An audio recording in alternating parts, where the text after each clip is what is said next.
Just as you know, $1 isn't the same as a euro or a yen. I'm guessing that shouldn't seem odd, but the reason is pretty simple. Each country's money is worth a different amount because of how that country runs its economy. So let's break it down. Just think of money as those cool trading stickers you collected as a kid. In one country, people treat their stickers like treasure because the government doesn't print too many of them and keeps prices steady. But in another country, if the government keeps churning out stickers like they're free candy at Halloween, people start to think, hey, these aren't so rare anymore. When everyone thinks that way, each sticker loses a bit of its sparkle and value. One big idea behind this is called supply and demand. It works just like with anything else you might want to buy. Now, imagine you have a rare baseball card that everyone wants. If only a few exist and everyone's scrambling to get one, that card is super valuable. But if everyone starts handing them out like party favors, the card isn't worth much. One collector might even shrug and say, why bother when they're everywhere? The same idea applies to money. If a country makes too much money, there's plenty of it around, so each dollar or euro is not as valuable. If there isn't much money available, then each unit becomes a prized gem. Another important factor is inflation. Inflation is just a fancy way of saying that prices for things like food, clothes, or your favorite cup of coffee go up over time. Think of it like your favorite amusement park ticket. If the price keeps rising every year, your old ticket just doesn't seem as special. In countries where prices climb slowly, your money lasts longer and stays more trusted. But in places where prices skyrocket, every bit of money buys less, making the currency less valuable. In fact, you might overhear someone lament, my money just isn't stretching like it used to. Interest rates also play a part. Interest rates determine how much you can earn if you save your money in a bank. When a country has high interest rates, it's like the bank is saying, hey, keep your money here and we'll give you a little extra. This tends to attract people from other countries to invest their money there, which increases the demand for that country's currency. In simple words, if more people want a country's money because they can earn more from it, then that money becomes more valuable, just like a popular gadget that everyone wants to buy. Trade is another piece of the puzzle. When a country sells a lot of goods to other nations, like cars, food, or technology, the buyers need to use that country's money to pay. This extra demand for the money makes it more valuable. Conversely, if a country buys more than it sells, its money might not be as valuable because there's less demand from abroad. Political stability is also key. A country that is run well and is stable gives people a sense of security. If you know your government is steady and fair, you feel safer using its money. But if a country is going through political chaos or uncertainty, people may worry about their money losing value. You might even hear a local exclaim, I can't trust my cash if I can't trust who's running the show. That lack of trust can cause the currency to drop in value. Let's put all these ideas together with an example. Imagine two lemonade stands. One stand is run by someone who uses the best lemons, keeps the area clean, and is always friendly. Because people trust that stand to deliver great lemonade every time, they are happy to pay a little more. That lemonade stand is like a country with a strong economy.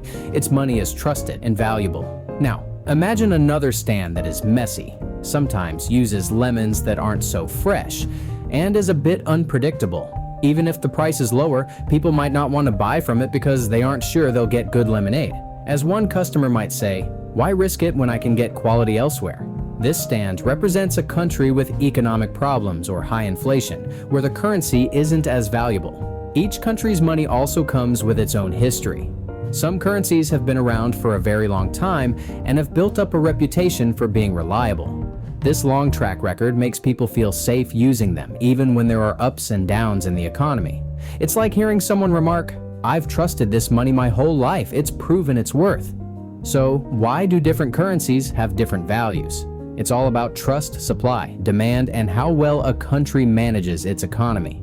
If a country controls its money supply well, keeps inflation low, maintains high interest rates, and is politically stable, its currency is like that top-notch lemonade stand. Everyone wants it, and it's more valuable. But if a country struggles with these things, its currency loses some of its sparkle. In short, a currency's value is a mix of many simple ideas. Supply and demand. Too much money makes each unit less valuable. Inflation. Rising prices mean your money buys less over time. Interest rates. Higher rates attract savers and investors, increasing demand. Trade. More exports boost a country's currency value. Political stability. A steady government builds trust in the currency, history, and reputation. Long-standing, reliable currencies are trusted more,